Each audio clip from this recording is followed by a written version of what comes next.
Daily Devotion with Pastor Balla for January 27th, 2025. The danger of bitter jealousy, from James chapter 3, verse 14.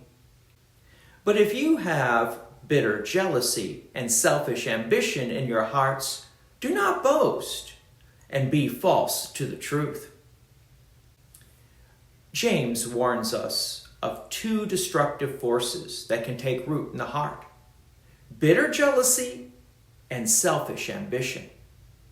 These attitudes are contrary to the wisdom that comes from above, and instead leads to disorder and every vile practice, as James later explains.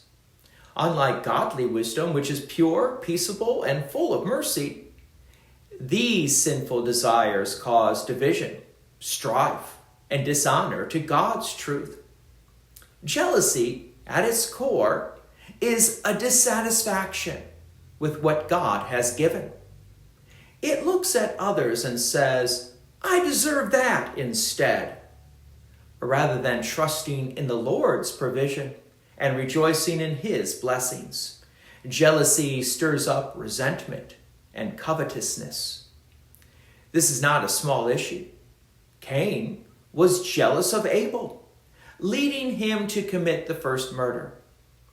King Saul was jealous of David, and it consumed him with rage and despair. Even the chief priests handed Jesus over to be crucified out of envy. When jealousy takes hold, it blinds us to God's goodness and replaces gratitude with bitterness. Selfish ambition goes hand in hand with jealousy. It seeks personal gain at the expense of others. This is not ambition in the sense of working hard or striving to do well, but rather the kind of ambition that is self-centered, competitive, and willing to trample others just to get ahead. When selfish ambition drives our decisions, we neglect love, service, and humility. Instead of considering others more significant than ourselves, we become consumed with our own desires and status. James tells us that if we harbor these things in our hearts, we must not boast or be false to the truth. This is a strong warning.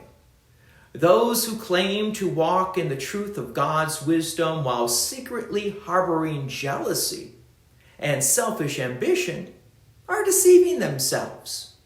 The truth of God does not coexist with such sinful attitudes. Instead, we are called to repent and turn away from these desires. How then do we overcome jealousy and selfish ambition? It begins with recognizing that everything we have is a gift from God. When we trust in His perfect plan and providence, we find contentment rather than envy. We are also called to humble ourselves as Christ humbled Himself, taking on the form of a servant. When we follow His example, we will seek the good of others rather than our own gain. James reminds us that the wisdom from above is first pure, then peaceable, gentle, open to reason, full of mercy and good fruits. This is the wisdom we should seek. So let us examine our hearts and ask God to root out jealousy and selfish ambition, replacing them with humility, gratitude, and love. God's peace and many blessings be with you. And thank you for listening. And please take an opportunity to share this message with others.